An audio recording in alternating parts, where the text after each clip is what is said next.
नमस्कार, मैं हूं अनूप शर्मा। ब्रज ई अखबार पर आप देख रहे हैं मतदान के बाद का हाल। समीक्षाओं का दौर चल रहा है। इस समय हम मौजूद हैं छाता विधानसभा क्षेत्र के गठबंधन प्रत्याशी ठाकुर तेजपाल सिंह जी के घर पर, और यहाँ हमारे साथ हैं उनके पुत्र अतुल सिसोदिया उर्फ लवी।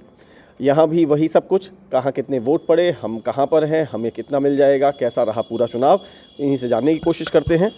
हालांकि ये सबसे पहले बहुत बहुत स्वागत, और आप लोगों को तटस्थ होकर के हमारी फिर से शुभकामनाएं।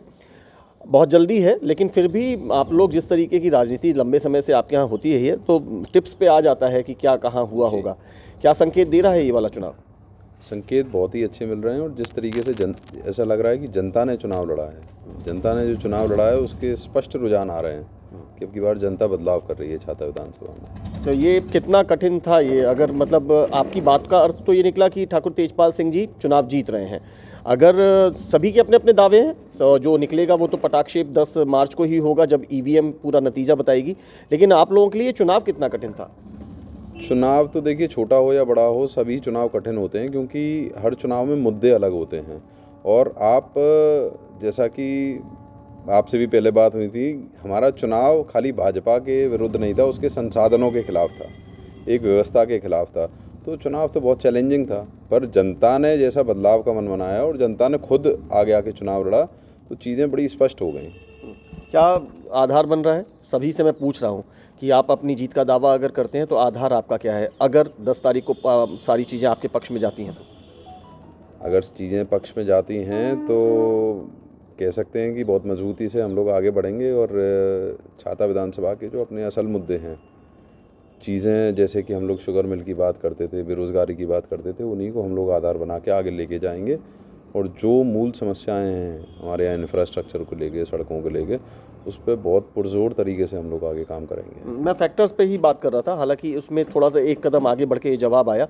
लेकिन इस समय अगर जीत आपके हिस्से में आती है तो वो किन बिंदुओं पर जाकर के आपको लगा कि ये फैक्टर्स प्रभावी साबित हुए? मैंने बताया ना कि छाता क्षेत्र में जो एक तरीके से इमरजेंसी लगी हुई थी, एक परिवार हावी था पूरे छाता के अंदर में।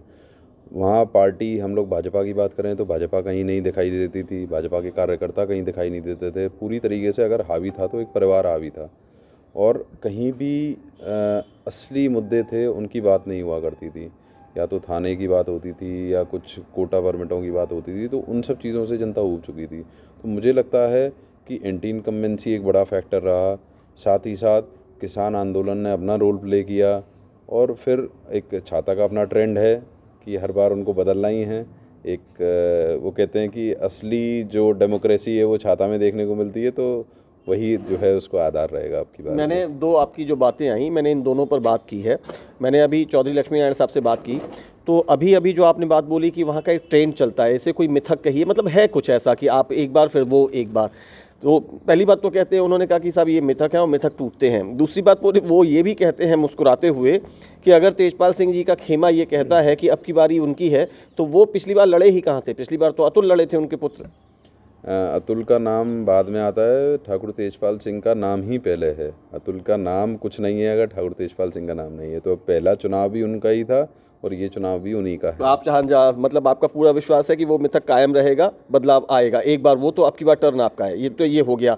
एक बात आपने ये भी कही कि बहुत सारी चीज़ें ऐसी चल रही थी कि इमरजेंसी लागू है। इसके उलट वो आप लोगों पर ये एलिगेशन, हालांकि अब तो मतदान हो गया, लेकिन वो ये कहते हैं कि आप लोगों ने बहुत आक्रामक तरीके से चुनाव लड़ा है, आप लोगों की भाषा अच्छी नहीं थी, उसमें कहीं भी कोई कंट्रोल नहीं था, भाषाई मर्यादा ठाकुर तेजपाल सिंह और उनका कैंप भूल गया था, वो ये कहते हैं। और मैंने चुपचाप किसी भी चीज़ पे रिएक्ट नहीं किया। और उन्होंने ये भी कहा है चौधरी लक्ष्मी नारायण ने कि अगर हम लोग अब थर्ड दौर में हैं, थर्ड स्टेज में हैं अपनी पॉलिटिक्स की, वो अपना नाम लेते हैं कि चाहे मैं हूं या ठाकुर तेजपाल सिंह जी हों या पंडित श्याम सुंदर शर्मा हों, तो ऐसी स्थिति में अगर हम लोग ऐसा बिहेव करेंगे तो आगे देके क्या जाएंगे? देखिए, ये जो जितना भी एक हम लोग कहें कि जो उन्होंने कहा कि हम लोगों ने भाषणों में ऐसा कहा या जो भी कहा, ये हम लोगों की भावना नहीं थी, एक जनता की एक भावना थी। अच्छा, हमने किसी भी तरह का कोई ऐसा अमर्यादित भाषा हमने यूज़ नहीं की। आप मेरे भाषणों को उठा के देख सकते हैं, हमने वो कहा जो जनता हमसे कहलवाना चाहती थी। लेकिन ऐसा लगा कि अब की बार ठाकुर तेजपाल सिंह जी काफ़ी आक्रामक थे।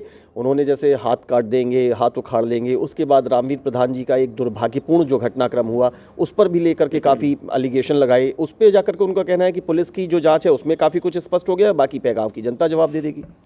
देखिए, हाथ काटने वाली जो बात थी वो एक ऐसा मसला हुआ, चौधरी लक्ष्मी नारायण जी ने, नंदगांव के कुछ लोग थे, उन्होंने हमारा समर्थन किया। चौधरी लक्ष्मी नारायण जी ने अपने भाषणों में ये बात कही कि जो लोग आज जो है लोकदल में जाकर मिले हैं उनके घरों की चार दीवारी तोड़वा कर वहाँ पे हम लोग जो है कब्जा करेंगे, इस तरह की बात उन्होंने भाषण दी।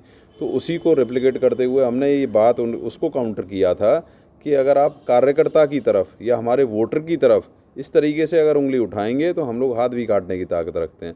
तो हाथ, यहाँ ये लड़ाई कोई तलवारों से तो नहीं लड़ी जाती, ये लड़ाई एक विचारधारा से और नीति से ये लड़ी जुबानी जंग थी।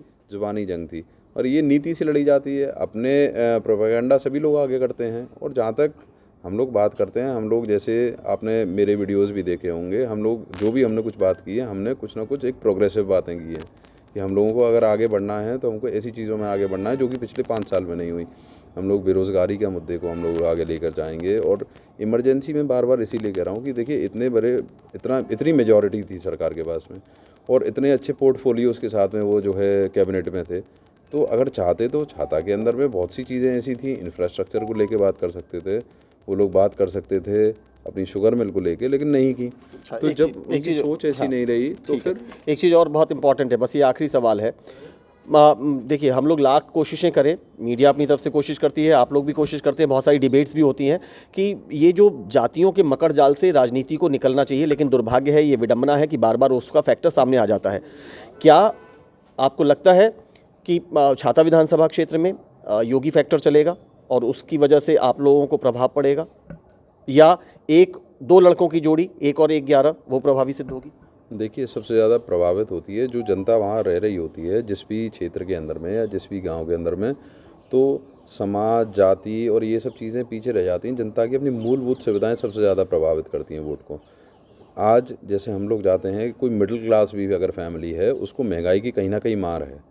अगर बच्चों की फ़ीस भरनी है तो वो अंदर अपने महसूस करता है कि इसके लिए दोषी कौन है। अगर वो गवर्नमेंट की पॉलिसीज़ दोषी हैं या फिर कोई लोकल नेता उसके अंदर में दोषी है, तो वो सब चीज़ें काउंट करती हैं। जाति, बिल्कुल मैं आपकी बात मानूंगा, जाति कहीं ना कहीं एक बड़ा फैक्टर है, लेकिन कहीं ना कहीं हम लोग देखें तो आदमी इन सब चीज़ों को भी सोचता है कि मेरे लिए सही क्या है और गलत क्या है। बहुत बहुत शुक्रिया अतुल जी हमसे बातचीत करने के लिए। तो इस प्रकार हमारे साथ रहे छाता विधानसभा क्षेत्र के गठबंधन प्रत्याशी, सपा रालोद गठबंधन प्रत्याशी ठाकुर तेजपाल सिंह जी के पुत्र अतुल सिसोदिया और लवी। हमने कई विषयों पर बातचीत की है।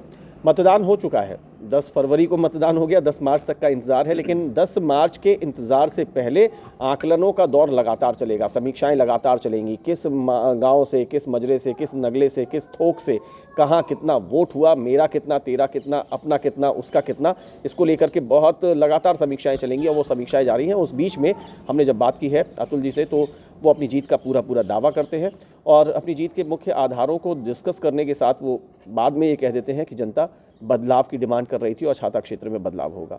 ये थी मतदान के बाद एक बार फिर हमारी एक खास बातचीत रालोद सपा गठबंधन प्रत्याशी ठाकुर तेजपाल सिंह जी के पुत्र अतुल सिसोदिया से। इसी तरीके की खबरों को देखने के लिए हमसे जुड़े रहिए। मुझे मेरे साथी कैमरामैन बलराम शर्मा के साथ इजाज़त दीजिए। नमस्कार।